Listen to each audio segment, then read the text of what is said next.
Blood and Politics: The History of the White Nationalist Movement from the Margins to the Mainstream by Leonard Zeskind. Preface. As the last century ended and the year 2000 began, my hometown newspaper, the Kansas City Star, asked me to write a short guest opinion piece predicting the course of the new century. It was part of a journalistic time capsule, an editor said, and would likely be read 100 years hence. The same had been done by the newspaper's forebears on January 1st, 1901, when men considered prominent in Kansas City wrote short pieces about the future. A bit nervous about prognosticating in general, particularly in fewer than 500 words, I asked the editor to send as a guide copies of the articles written 100 years prior. Each had been penned by a religious, civic, political, or economic captain of the city. A great hopefulness pervaded their expectation of scientific and industrial advances. In this regard, these city fathers, and they were all fathers, reflected on the optimistic spirit of the age. Edward Bellamy's Looking Backward was then immensely popular, for example, as one of the almost 50 utopian novels published during that period.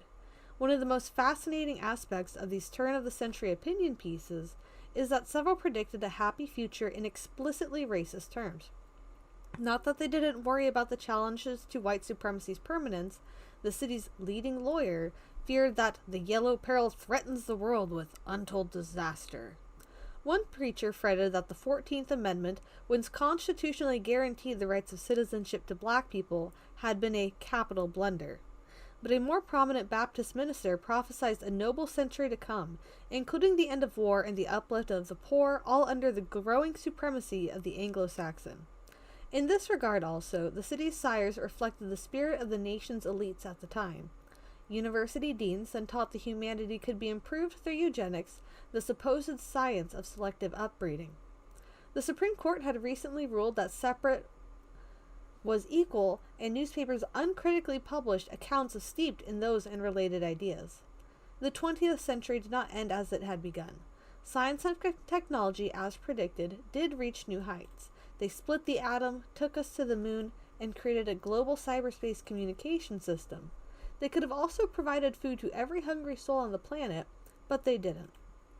Instead, scientific advances fed an unending series of wars, genocide, and man-made disasters. And the ethic of Aryan supremacy, so prevalent 100 years earlier temporarily, buried itself beneath the mountains of human ash produced by Hitler's crematories. After World War II, Europeans ceded legal sovereignty over Africa, Asia, and Latin America to their noticeably more darkly hued former subjects, even as the strains of 4 centuries of colonial exploitation were not erased. And in Kansas City, the newspaper for the Territory included opinions by 4 women and 3 persons of color, including the city's first black mayor. My contribution to that time capsule stemmed directly from the subject under consideration here. I predicted a mid-21st century conflict within the United States as white people became a minority in a nation of minorities and were no longer able to preserve a system of white privilege through majority rule, winner-takes-all democracy. As the century wore on, I wrote, white nationalists would push towards instituting new forms of racial apartheid and other anti-democratic measures. The outcome in the year 2100, I argued, would depend on what we learn today about white supremacy and white nationalism. This book does not pretend to predict prospective events, but it is not simply an account of the past either.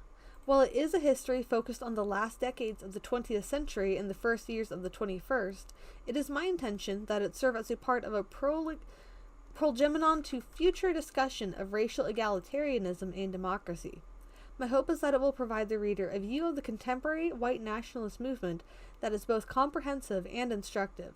Though it takes into account organizations, individuals, and events such as the Ku Klux Klan, David Duke, and the Oklahoma City bombing, things ascribed more to memory at this point than daily life, the objective is to demonstrate that this movement, driven by a vision well within the mainsprings of American life, is already self-consciously pitching itself toward the future. Perhaps when white nationalism's next iteration emerges, our country will better understand it. My own route to this book spans more than a quarter of a century. In the late 1970s, when I first began studying the subject, I worked in steel fabrication shops reading blueprints and welding together beer truck drop frame parts for rock quarry conveyor systems, and pieces of car plant assembly lines. As a grassroots activist who traced my own involvements back to the anti-Vietnam War protests and support for Black freedom movements, I was both surprised and concerned by a renewal of Ku Klux Klan and neo-Nazi violence in the South. I had once believed the Klan to be a thing of the past, but I was wrong.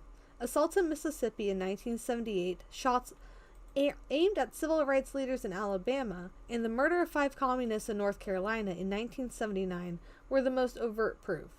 When a coalition of religious, civil rights, and leftist organizations called for a march to protest racist violence in Greensboro on February 1, 1980, the 20th anniversary of the historic lunch counter sit-ins, I took time off from my job and drove south from Kansas City. More than 10,000 paraded that day in an uplifting and inspiring demonstration of human solidarity. Convinced by the history of the early civil rights movement that small groups of determined individuals could influence and change the world around them, I believed that racists could turn the wheels of history as well as anti-racists could. If I believed that losing a day's pay to march against Klan violence could help repair the world, I would also begin to see how white supremacists holding meetings, distributing literature, and shooting at people could tear that same world apart. During those years, I thought less about the immediate government and public policy towards the racist upsurge, and more about the cumulative impact it was having on civil society. The voluntary institutions upon which the country's cultural and social life is founded, like a chain of unfiltered smokestacks, white supremacists were poisoning the political atmosphere as well as spilling blood upon the earth. It has been these concerns that have remained with me over the decades since. With the eager curiosity of initiate, I began by investigating this problem in depth. I read racist and anti-Semitic booklets and periodicals, kept newspaper clippings, and began a primitive filing system. When events allowed, I attended meetings and rallies, a survivalist expo where guns mixed with religion, a small Klan rally populated by men wearing swastikas, and posse comitatus gathering where Aryan organizers drew in distraught farmers. Sometimes I would stand to the side and formally take notes and photos. Sometimes I would just blend in. Often I would strike up a conversation and get to know the person next to me. At one tax protest event, an engaging Arizonan attended and played the bagpipes. Shortly thereafter, I discovered that he was a state leader in Aryan nations, one of the most violence-prone groups. It became obvious to me that many of these racists and anti-Semites were otherwise just ordinary folks. I started writing and speaking about what I had learned, and with a few colleagues published several issues of a small circulation magazine. Soon my own contributions were noticed by others. When a particularly nasty strain of anti-Semitism began mutating through the Midwest, local Jewish community institutions turned to me for information and advice. Farmers in the region also contacted me for help. At a 1983 meeting in Iowa of family farmers, I detailed the variety of conspiracy-bespotted groups preying on their ranks. In response, farmers came to me with intimate stories from their own communities about events that had long remained below the national media radar. Journalists from Chicago, Minnesota, and points east began calling, and I became a new source. But it was the problem of my discovery in 1984 of a former Klan leader at the helm of another, more election-oriented group that pushed me out of the ranks of part-time volunteers and into the ranks of full-time professionals. It was simply a matter of cross-referencing periodicals. In one publication entitled White Patriot, a man named Bob Weems was pictured leading a Klan event in Mississippi. In the second publication, a Washington, D.C. weekly titled The Spotlight, the same person was wearing a coat and tie as the chairman of a group calling itself the Populist Party. I wrote up my conclusion. The new party chairman was a veteran Kluxer, and I contacted organizations also working in this field, the National Anti-Klan Network in Atlanta, and the Klan Watch Project of the Southern Poverty Law Center in Montgomery. Today they asked me to write a research monograph exposing this new so-called populist party, its Klan chairman, as well as its founder, a former salesman named Willis Carto. The two anti-Klan organizations jointly released my report at a press conference in Washington, D.C. in September 1984. What had been an avocation became my vocation. As the years passed, my research methods became more refined and comprehensive. In addition to cross-referencing a wide variety of printed sources, I watched hundreds of hours of videotapes and listened to audio tapes. I attended trials and collected courtroom documents, criminal indictments, FBI affidavits, bankruptcy filings, and deposition. One year I spent in Atlanta while working at the Center for Democratic Renewal, attending Klan rallies in the small North Georgia communities almost every other weekend. Several men and a couple women turned to me or my immediate colleagues for help leading the movement, and they too brought stories of their own. A steady stream of individuals from every corner of the country conveyed information about activities in their communities. Convinced that white supremacists routinely hid the truth from reporters and deliberately misled outsiders, I enlisted several volunteers to quietly attend racist meetings and events. In addition, I did my own straightforward interviews and reporting. The racists and anti-Semites sometimes wrote about me in their publications. In one, I was described as a big wig in the Jewish community. Actually, I was a little wig. A second tabloid decided that I was intense and humorless and generally tried to discredit me. The descriptions veered even further from the truth after that, and I soon read that my own ideas had supposedly turned me into an ideological descendant of Joseph Stalin. After writing a monograph published in 1986 by the National Council of Churches on the so-called Christian identity theology, I received a letter from an imprisoned member of the Order, a group of Aryan bandits. For the most part, he thought I had described his beliefs correctly. Nevertheless, he wrote, "You are responsible for the content and accuracy of your report, and you will receive your just rewards for your lies." Ampersands and exclamation points were included. Others were less charitable in their predictions of my future, and I took the appropriate steps to protect myself. At each point, I carefully regarded nothing and no one at face value. At a 1988 Crystal Knot commemoration in Tulsa, for example, I unexpectedly met a retired local college professor active in Holocaust denial circles. We talked together for an hour on the sidelines. He assured me he was interested in scholarly inquiry only. A year later, I recognized him parading with skinheads and Klansmen through the streets of a small town in North Georgia. On another occasion, I was a guest speaker in Sweden with an English colleague talking about skinhead neo-Nazis and their white power music bands. In one city, several middle-aged people thanked us for the presentations, but politely told us that nothing of that sort had ever happened in their community. After the program's official end, however, a teenager came up to us and had quietly said that one such English band called Screwdriver had just been there the week before and played to a large audience of young people. The transatlantic traffic in white supremacy drew my attention to the way multiple organizations maintained relationships with their ideological counterparts in Europe, particularly in the United Kingdom and Germany, further evidence that this was a cosmopolitan, parochial movement. Over time, I developed an emotional armor that has helped me continue studying the movement firsthand. After decades of what my anthropologist friends call participant observation, its personalities and organizational permutations have become so familiar to me that I sometimes feel as if I know what they are going to do next before they do. This book is the result of those decades of research. Despite my personal engagement, I have taken great care to treat fairly the men and women who populate the following pages.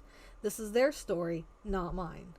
By dictionary definition, nations are socially constructed groups of people who share a common language, economy, and culture on a common territory. Finding a cohesive notion of national identity is something that the United States has struggled with since its beginning. In the present, the dominant view is based on your citizenship. If you are a citizen, whatever your race, religion, creed, or place of birth, then you are an American. Political scientists distinguish nations from any other type of societal formation. States, also called countries, which are sovereign political entities that establish governments, convene courts, raise armies, and defend their borders. For mainstream Americans, the United States is simply a unitary nation-state with a federal form of government and a multiracial populace. By contrast, white nationalists turn their skin color into a badge of distinct national identity, and they exist in a permanent state of self-consciousness about race. They are dedicated to the proposition that those they deem to be white own special rights, the right to dominate political institutions, the economy, and culture. They believe that a whites-only nation exists in fact, if not in name, and they swear to a duty to create a whites-only nation-state on the soil that was once the United States of America. This white nationalist movement of the 21st century grows out of the white supremacist movement of the 1970s and 1980s, a transformation that this book documents. White supremacy is a multi-sided phenomenon, and a host of scholars have tackled the subject. In a seminal comparison of South Africa and the United States, the historian George M. Fredrickson defined it as the attitudes, ideologies, and politics associated with the rise of blatant forms of white or European dominance over non-white populations. In colonial America, the practices of domination actually came into existence before the ideas that justify them, But as the vignette that opened this preface demonstrates, white supremacy as a political, economic, and ideological structure became so completely ingrained that it was virtually invisible to most white people. It was the way they lived, and they lived in largely without comment, except at those moments when it was most obviously challenged. At the time of crisis, such as the Civil War and Reconstruction, or the arrival of large numbers of black people in the North and Midwest and out of the South during World War I, white supremacist movements emerged to oppose any change and recapture the status quo. After World War II, during the 1950s and 1960s, a white supremacist movement tried to stop the civil rights revolution, but the attempt largely failed. It would be a mistake to conclude that the charges wrought in those years completely ended the economic, political, and social privileges that accrue to white people, and a debate remains among people of goodwill over the nature and extent of racial equality. The point here is that the dynamics of the 1960s caused white supremacists in the 1970s and 1980s to conclude that their ideological forebears had lost the battle over civil rights. As a consequence, they built a movement around the idea of white dispossession, the notion that the country that they believed had once been the sole property of white people was no longer only theirs.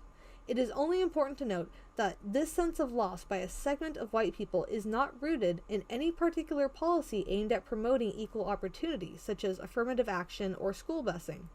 This sentiment does not rise and fall in accordance with business cycles and is not contingent on the actual prosperity levels of this particular population.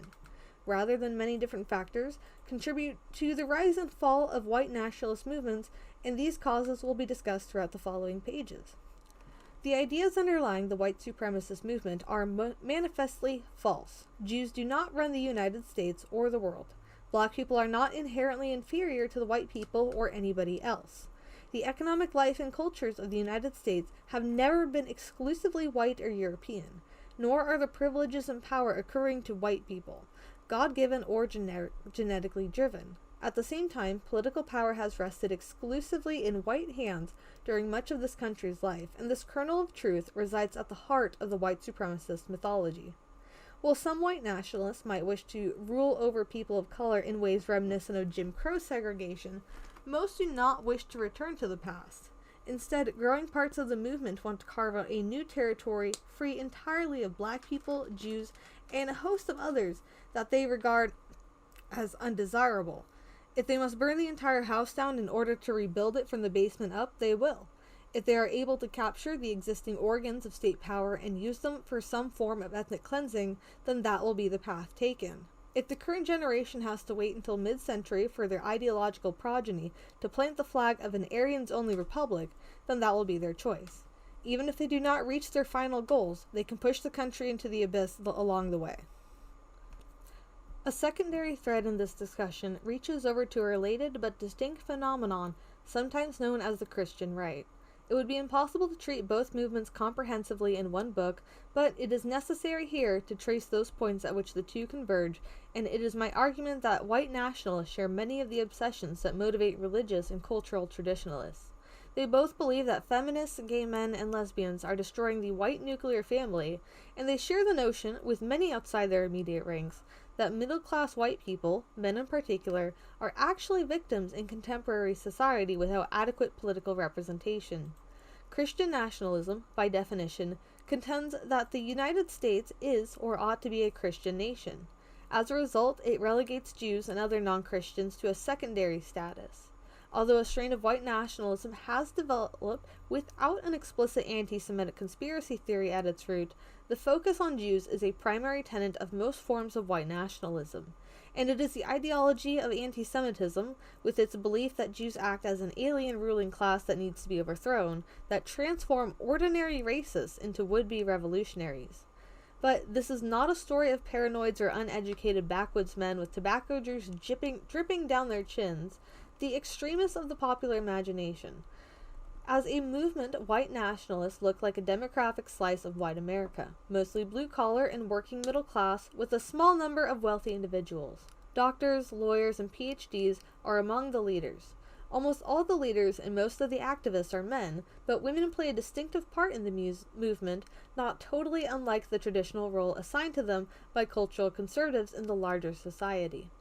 The internal dynamics of this movement are much like that of other political movements. Some individuals join already fully convinced ideologically, others learn and accept or reject the movement's ideas only after becoming active in it. Rank and file members read a common set of periodicals and now subscribe to a similar set of cyberspace forums. Organizations and individuals quarrel over money, strategy, and power, but activists and leadership alike have pollinated across organizational lines, creating a single, if not seamless, whole. They employ significant resources in pursuit of their goals, and they look forward with hope and aspiration for their future. At the dawn of the 21st century, 30,000 men and women form its hardcore populace, and another 200,000 plus form a periphery of measurable supporters giving money and attending meetings. The movement has reached into every geographic corner of the country, although the areas of greatest influence lie outside the more liberal quarters of the Northeast. They have spawned at various times violent criminal gangs, sophisticated election campaigns, churches that worship an Aryan Jesus, and skinheads steeped in Norse mythologies. Sometimes these different groups act together like the muscles and nerves of a well-coordinated athlete, and at other moments their synapses seem to be in complete collapse. Treating the movement as a comprehensive whole, a viewpoint rarely taken, enables the reader to understand the total dynamic that drives this organization and to draw the connections between its various parts. To appreciate fully the significance of the white power music subculture, for example, it is necessary to see its interaction with other parts of the movement. To grapple with the import of various electioneering efforts, the reader needs to know about the countervailing tendencies pulling at it from within the movement. At times, activists relate to each other only through their common opposition to outside enemies, but at other times they develop a collective self-consciousness and reassess their own strengths and weaknesses.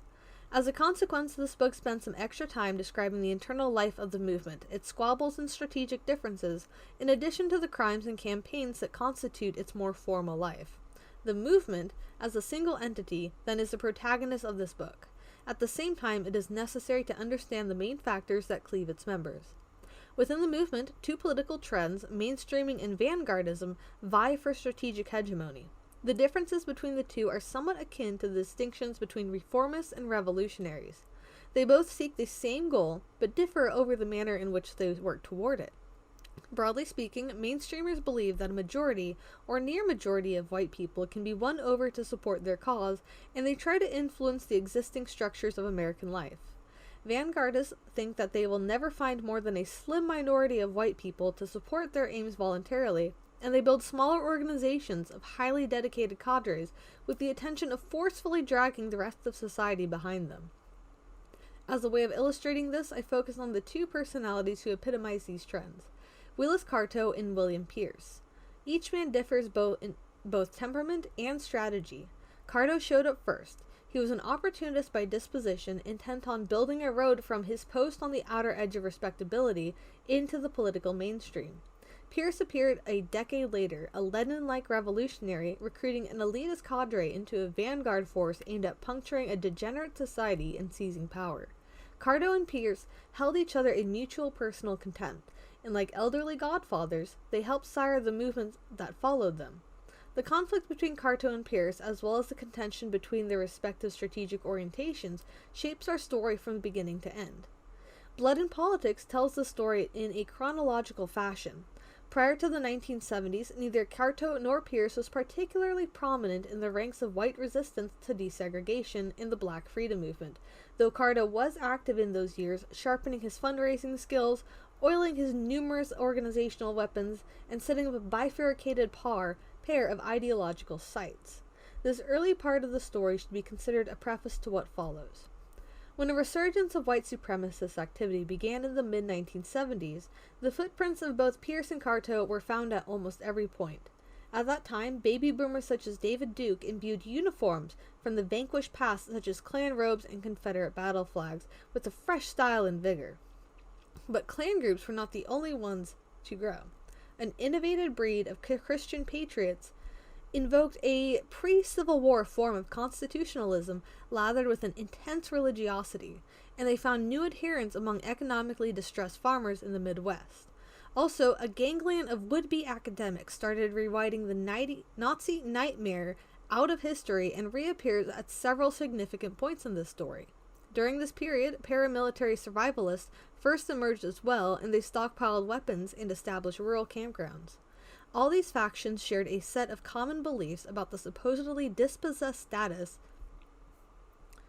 of those they deemed white, and the influence of either Willis Carto or William Pierce in the strategic trends they represented could be found in each permutation. In the mid-1980s, a small band of warriors electrified the movement with a stunning series of bank robberies and killings. That particular cycle of violence ended with criminal indictments and trials, although the impulse for murder and mayhem was not permanently stilled. And a white power music scene added young people to the vanguardist mix. After an important trial in 1988 of several of the most significant figures, however, the movement's vanguardist trend fell through the squeeze and mainstream became the more dominant strategy. David Duke was elected to the Louisiana legislature. Despite self-imposed limits, no iron wall separated white supremacists from the larger society. Instead, a semi-permeable membrane allowed influences and pressures to flow in both directions. After years of torchlight rallies, preaching radio broadcasts, and grassroots organizing, the movement has found a distinctive Middle American constituency and created a set of culture-cultural institutions.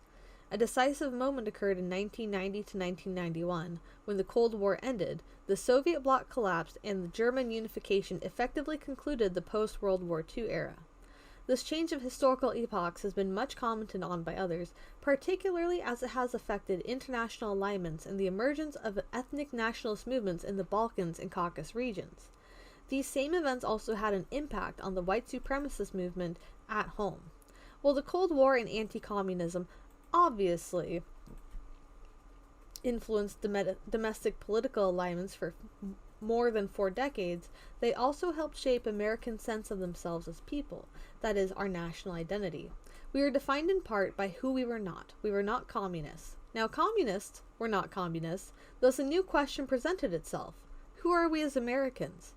This subliminal change in political atmospherics broke open a long-simmering dispute among American conservatives. Several stalwart Republicans who had supported foreign intervention during the Cold War suddenly jumped over to the anti-Persian Gulf War camp in isolationism. As a result, a new version of America, first nationalism, appeared. This was not the civic nationalism born of the Enlightenment, defined by its state's borders and the individual rights of an informed citizenry. Instead, it most resembled ethnic nationalism marked by race and religion. These nationalist conservatives spun out to the edges of political respectability, where they converged with the mainstreaming wing of the white supremacist movement. Even as these geopolitical tectonics shifted all around them, the ideological outlooks of Willis Carto and William Pierce did not change. Instead, within the larger political universe, the significance of their movement changed. A transformation occurred, and a white nationalism was born in opposition to the New World Order. This new form of white nationalism is best exemplified in the momentary conjunction of 2 prominent political figures from dissimilar backgrounds, Republican Pat Buchanan and David Duke. As it would be impossible to fully understand Willis Carto without keeping William Pierce in mind, it is also necessary to see both godfathers at once when looking at David Duke, and without understanding the insurgency David Duke first represented, the meaning of Pat Buchanan's trajectory will remain a mystery. In the 1990s, Buchanan captured most of Duke's electoral energy and cemented it to the edge of the Republican Party.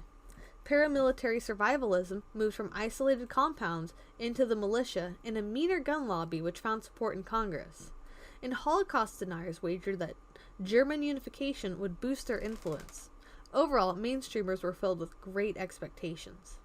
The achievements of Willis Carto's strategic followers, however, did not translate into success for him personally.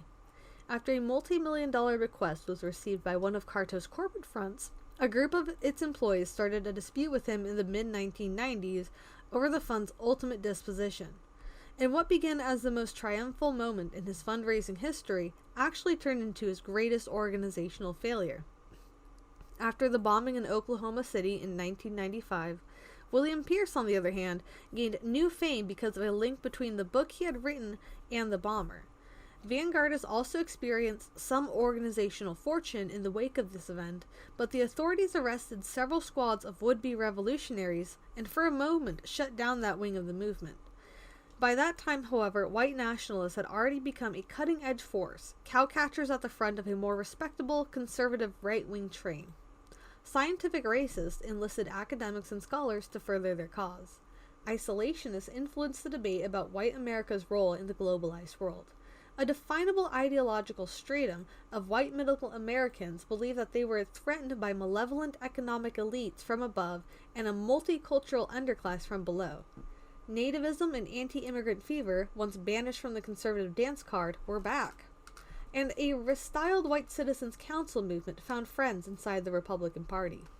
When the millennium ended, white nationalists quietly watched the calendar pages turn, much like everybody else. They are fixated on the demographic changes to come and the birth of a more darkly complexioned United States, rather than any particular anniversary of Jesus. The September 11th terror attacks changed the immediate political environment for white nationalists, but they did not change the character of the movement itself. William Pierce's revolutionary infrastructure grew to include a white power record business, a sophisticated propaganda operation, and a set of seasoned cadres planted from Alaska to Ohio to North Carolina. The whole apparatus relied on the remarkable mystique surrounding his leadership, however, and after he died in 2002, it suffered a set of deflections and eventually collapsed. By the time Willis Carto's personal and political fortunes had dimmed to invisibility, the two godfathers did not themselves cross into a white republic, but they left behind a new generation of cadres slapping their boots upon the pavement and preparing for the battles to come. On my living room wall hangs a framed 24-inch reproduction from the Sarajevo Haggadah, given to me by my dear friends. The Haggadah is a book of prayers, stories, and songs used by Jews at ritual meals during the Passover holiday, which remembers the ancient Hebrews' passage from Egyptian slavery to freedom. Jews of every generation in every locale have created and recreated their own editions of this book, the Sarajevo Haggadah being one of the most beautifully illustrated. Written on bleached calfskin around 1314 in Spain, it came to the Yugo Peninsula with Sephardic Jews expelled after the beginning of the Inquisition in 1492. At the end of the 19th century, it entered the Sarajevo Museum and was saved from the grasping hands of German troops only by the clever and brave machinations of the museum's Croatian director. It was then protected by Muslim clerics in a village mosque for the duration of World War II. Today, the Haggadah is kept at the vault of the National Bank of Sarajevo, where Bosnian Serbs, Croatians, and Muslims all regard it as one of their own national treasures. The Sarajevo Haggadah's existence over the centuries and its survival during the Nazi deluge are a tragic reminder of the former Yugoslavia's multi-ethnicity, and it remains a sharp contrast with the horrors that ethnic nationalist wars wreaked during the 1990s.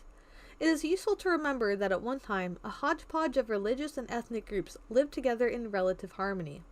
Places like Sarajevo were cosmopolitan centers of learning and culture for centuries, but in a matter of a few historical seconds, the whole place went up in flames, like a refugee hostel attacked by arsonists. People who have lived and worked next to one another for years found themselves with divided loyalties. Families once united by interethnic marriages mourned their dead separately. As they dismembered this multi-ethnic state in a sea of blood, a generation of combatants cited religious and ethnic grievances hundreds of years past, as well as complaints just weeks and months old.